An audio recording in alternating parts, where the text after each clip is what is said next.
VAMP, Chapter 12. So this one ended up getting really long because it's a longer chapter in general, so I have it split into 2 chapters for audio just to minimize the length of time that it takes, because it was like 32 minutes or more as just one whole segment. So that's why there's 12 and 12B. So just letting you know. I left Minnesota the next day. Buddy was feeling more comfortable with Asher, and they were getting along really well. So I hopped on a plane the next morning and went back to Alaska. I had decided not to tell Aden about my little science experiment just yet. I wanted to wait until I had a better grasp of it in mind. Later that week, I had the crew and their families over for dinner. I was refilling the refrigerator with drinks when Aden came to me with a curious look on his face. "There's someone in the entryway for you," he said. "Who?" I tensed up immediately.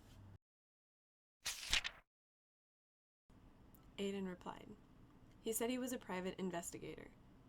Then realized as soon as he said it how dangerous this person could be depending on who they were working for. "I'll be right back." The man waiting for me was clearly a human, short and thin, with short and neatly cut blonde hair and blue eyes with glasses, and a strong beating heart. "Hello, I'm Detective Malone. I'm here looking for a Miss Gretchen Van Marken. Does she reside here?" "Yes, what can I help you with?" Detective Malone's eyes grew wide. Then he said, "I'm sorry, I must be mistaken. I'm looking for the cousin of Adeline Jameson. Do you know the name?" "Yes," I said. I felt like I was hit by a brick wall. No wonder he's confused. He thinks he's looking for an old lady. I looked at him again and said, "That's me, I'm her cousin. But you've got to only be in your 20s. I stood as still as stone. "Oh, I'm like her second, or maybe third cousin," I said. He looked me up and down once more. "Uh-huh." Detective Malone shook his head, trying to get back on track. Then he looked down at the sheet of paper in his hand, looked back at me and said, "Well, I'm sorry to have to tell you this, but she is dying.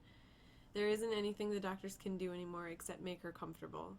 And this is something of a last wish of hers. You're the only family she has left." We stood in silence for a moment. I felt like throwing up, but I knew it wasn't possible. She'd been alive all this time, and now she was dying alone. "She has 2 spots reserved under her name for a flight tomorrow, in case you wanted to bring anyone with you." He looked around for Aden, presumably thinking he was my husband or significant other. "You can call this number and confirm them under your name."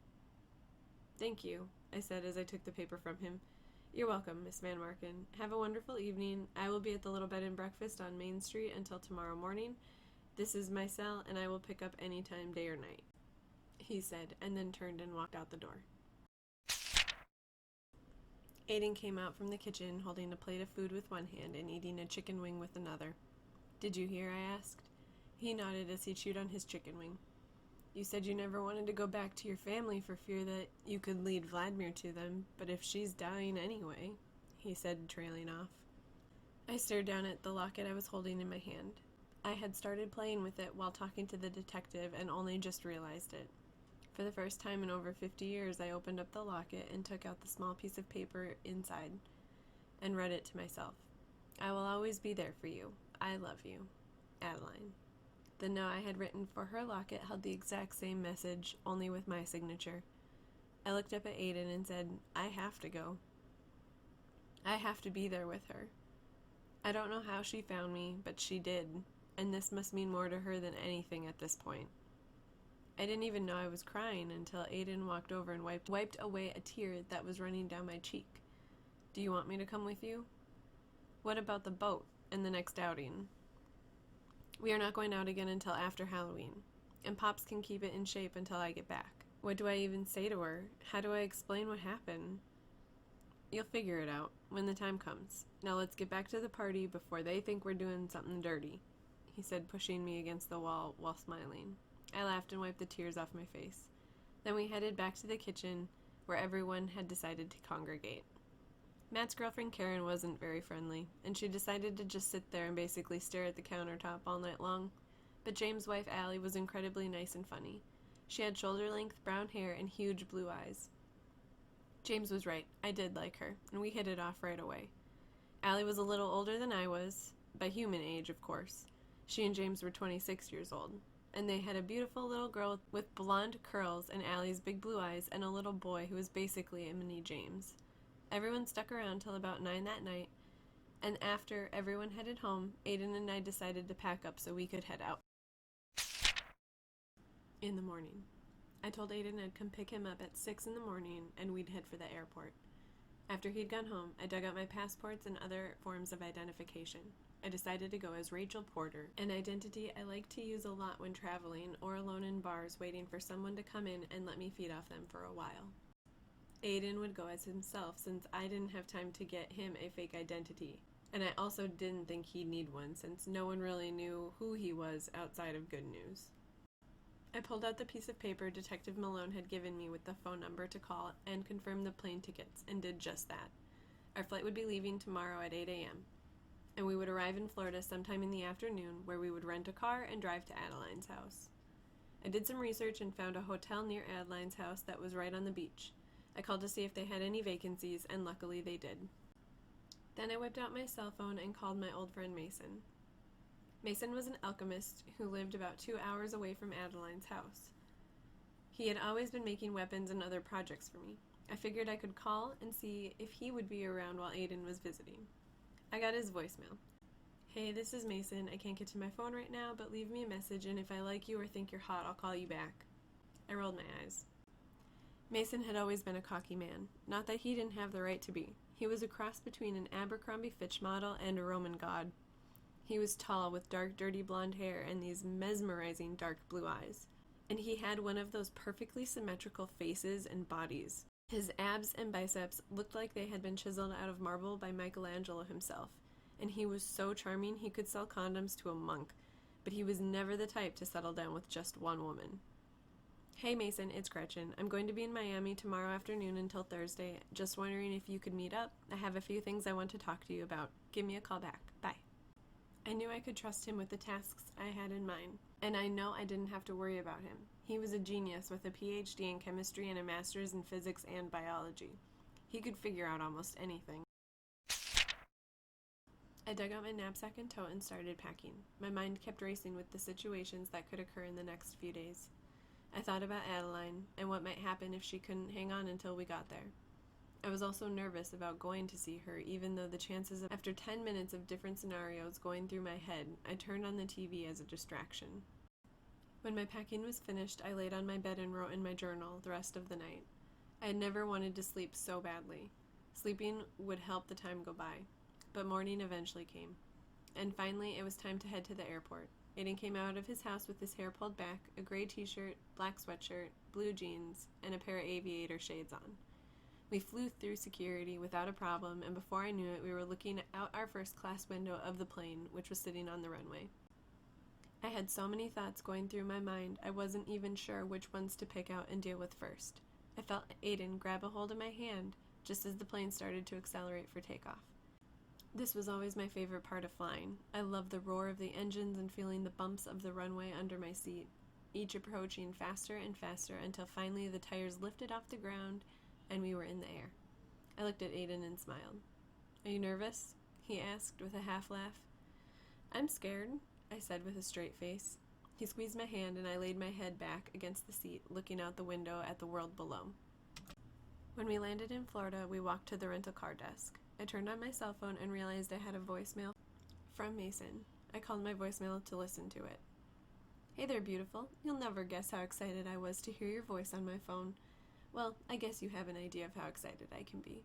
Anyways, I'll be around all week, so just give me a call when you want to meet up. I'll talk to you later, gorgeous." I had to smile. I couldn't deny that he knew how to make a girl feel good. "What was that about?" asked Aden.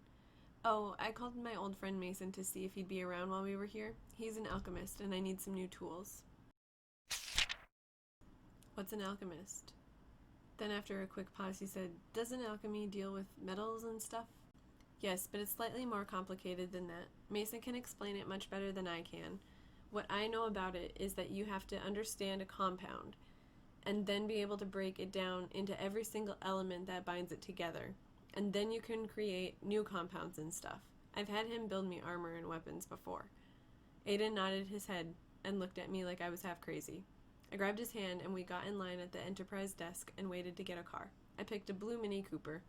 I hadn't had the chance to drive one before, and I'd always wanted to. The hotel was about 15 minutes away from the airport, which was nice.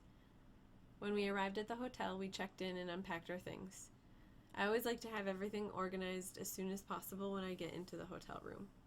I put all my clothes away, I put stuff in the bathroom, everything is on hangers and in drawers, and I fill up the ice bucket. And Aden went out to the balcony to look at the ocean. "I'm going to call Detective Malone," I said once I finished organizing the hotel room. "Detective Malone?" a voice answered. "Detective Malone, this is Gretchen Van Marken. Is it all right if we head over to the address you provided me with?" "Yes, Adeline is waiting for you. Her nurse is on duty and will meet you at the door." The drive there only took about 15 minutes. I had been hoping it would take longer than that. "I don't know if I can do this," I said, clutching the steering wheel while on the verge of tears. "You can do it. You've done so many other things. This should be a cinch for you," he said as he brushed a strand of hair behind my ear. "I can't go in there alone," I said, looking at him. "Well, let's go," he said, climbing out of the car. We headed to the door and rang the bell. A nurse answered. "Can I help you?" she asked. "I'm Adeline's cousin," I said quickly. It was all I could manage to say before a lump rose in my throat. "Oh yes, please follow me this way," she said, leading us through the house. It was a very nice house. She had done well in life. It was a ranch-style home with wood floors and lots of windows for natural light. "Right here," she said, pointing to a bedroom. "I'm afraid she doesn't have much time left, but she's denied all medication so that she can be in her right mind when she sees you. Go on in, take all the time you need," she said, walking away. I was looking into the bedroom when Adeline turned her face towards mine. "Well, I'll be goddamned," she said slowly in a soft and raspy voice. "Gretchen, please come in here and sit with me, and bring your attractive friend." I smiled, walked into the room, and sat down in the chair next to her bed. Aden took the chair next to mine. I grabbed her hand and held it tight, and she squeezed it right back. I was listening to her oxygen machine send puffs of air in through her nose. It was sending one puff of air every couple of seconds. Then I noticed she was crying. "Please don't cry," I said. She looked so weak and frail, nothing like what I remembered of her. "You have no idea how often I think about you," she said, looking deep into my eyes. "Your eyes, they're gray, but they used to be green." "It's a side effect," I said. "Adeline, this is my friend Aden," I said, allowing Aden to squeeze in and shake her frail hand. "It's very nice to meet you." She motioned for Aden to lean in closer, and he did. "You know, Gretchen always had a thing for the long hair," she said, laughing. "Oh gosh," I said, rolling my eyes. Aden laughed and said, "Look, I can leave you guys alone. Go hang out in the living room while you guys talk." "No, you stay right where you are, handsome. Gretchen has a lot to tell me, and I don't have much time left. This is the last thing I've been fighting for, and I don't mind you being here for any part of this, as long as you're okay with it as well," Adeline said. Aden and I both nodded, and she turned back to me. "I've missed you so much. It's been torture not knowing. Would you please tell me what happened?" "I don't know if you would believe me, Adeline," I said. "Why did you even look for me? What made you think I hadn't died with my father? You and I always had a strong connection, Gretchen. You'll remember. We could finish each other's sentences and sense when the other one was upset or hurt. And I just never felt like I had really lost you. Neither did your mother. When you told me and your mother why you two were going to Romania, we thought you were crazy. But I knew you truly believed in this stuff. And for some reason, I have an inkling that you found exactly what you were looking for," she said, raising one eyebrow. "I will believe whatever you tell me. I've seen a lot in my days too, and I can't force myself to believe that we are the only creatures in this universe. You know me better than that. I'm the same girl I was when we were young. Your mother and I just assumed you and your father died on the way to Romania. She passed never knowing the real story, but I can't let go until I know the truth." She paused for a minute, while her eyes drifted down to my shirt. "You still wear your locket, after all these years?" she said, reaching for it and holding it in her hand. Then she reached for the chain around her neck to show me hers. I felt the tears rolling down my cheeks and wiped them away with the back of my hand. Please, she said, patting my hand. I'm tired, and I need a good story right now. I want to know everything.